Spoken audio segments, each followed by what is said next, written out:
Zoro or Sanji? This question has been fueling arguments in the One Piece fandom for years, and the funny part is, it never really ends, because both of them run alongside Luffy like his right hand and left hand, chasing the same goal but shining in completely different ways. In this video, I'm not launching the debate into outer space with a vague who is strongest overall question. I'm setting a clear boundary. Throughout Netflix's live-action Season 2, from Loguetown through Reverse Mountain, Whiskey Peak, Little Garden, and up to Drum Island, who will look stronger on screen? That is what we are breaking down. If you enjoy this kind of One Piece analysis, do not forget to like the video, subscribe to the channel, and turn on notifications so you do not miss the next breakdown. There are already strong signs that this season will not fully cover Alabasta and will likely wrap around Drum Island. That makes the debate more interesting, because we are not judging them based on final Alabasta fights, but on performance along this specific journey, and that changes everything. This is not just about raw power. It is about staging, choreography, split-second decisions, and each character's role inside the team.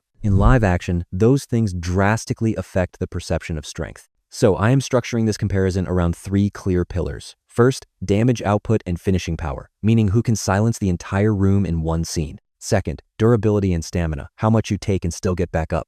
Third, utility, who swings the match in critical moments for the team. Zoro usually dominates the first category. Sanji often explodes in the third. But this specific season has certain stops along the journey that seem almost designed to favor one over the other. Take Loguetown, for example. Zoro's sword storyline, the cursed blade, and those destiny-facing moments are perfect live-action character showcases. Sanji in the same stretch may shine more in team dynamics and practical problem-solving. Zoro might get the wow moment. Sanji might get the gets-it-done moment. Those are not the same thing. One is spectacle, the other is value. But audiences often confuse spectacle with strength. That is exactly where the debate begins. As the season roadmap unfolds, some arcs naturally use Zoro as a threat meter. Whenever the world needs to feel bigger or more dangerous, they can throw it at Zoro to show escalation. Other arcs use Sanji as the crisis manager, the tactical brain of the crew. Once we leave Loguetown and enter Reverse Mountain, the question slowly shifts from who is stronger to who is more essential. Reverse Mountain is where the strength discussion starts to evolve. This is less about pure fighting and more about surviving the shock of the Grand Line.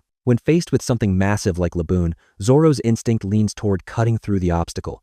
That feeds the perception of brute strength. Sanji, in moments like that, usually steps back and asks what is the reason behind this. He reads the situation rather than just attacking it. If the live action captures this correctly, viewers may realize that strength is not always about hitting harder. Sometimes it is about choosing not to hit. Zoro has one huge advantage. The camera loves swords. Clean choreography, metal clashing, sharp movements, a silent stare before the strike. It instantly creates dominance. Sanji's strength is more fluid. Speed, angles, timing, positioning. If that is not filmed perfectly, it can feel less explosive. That means part of this debate will literally be decided by cinematography. When we reach Whiskey Peak, the scale tilts heavily in Zoro's favor. This arc is practically built as a showcase. Surrounded by enemies, Zoro's solution is simple and brutal. Then I will just take all of you down. If executed well in live action, Zoro could look like a one-man boss fight for an entire episode. If Sanji takes a back seat there, the audience will naturally lean toward Zoro dominating the season at that point. Whiskey Peak could easily become the strongest Zoro moment of the entire season.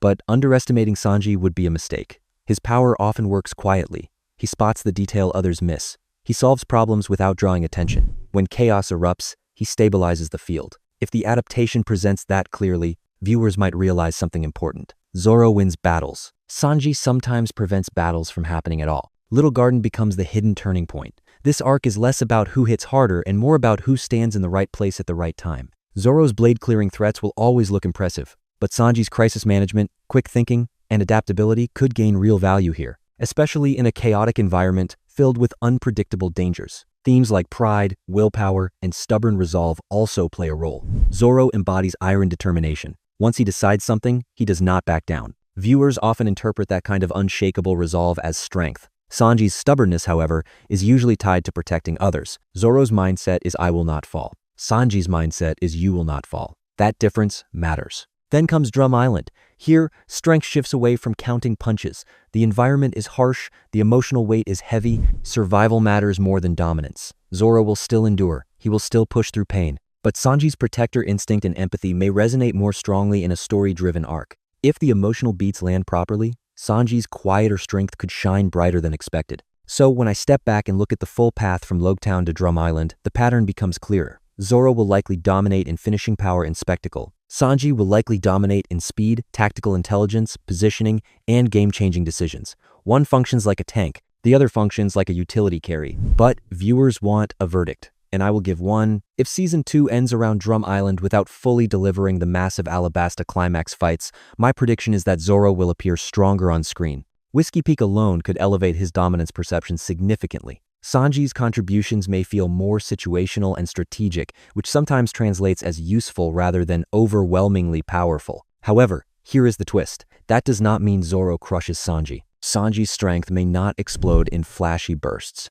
It may accumulate slowly, scene by scene, decision by decision. And honestly, that is exactly what I hope Netflix leans into. So, within the boundaries of Season 2, I place Zoro slightly ahead in terms of visible dominance, but Sanji's strength is far from something you can dismiss. Now the real question is yours. From Loguetown to Drum Island, who do you think will look stronger on screen, Zoro or Sanji? And if there is one single scene that defines your answer, which one is it? Drop your thoughts in the comments. I will highlight the best ones in the next video. If you enjoyed this breakdown, support it with a like, subscribe to the channel, and turn on notifications so you catch every Season 2 analysis the moment it drops. See you in the next video.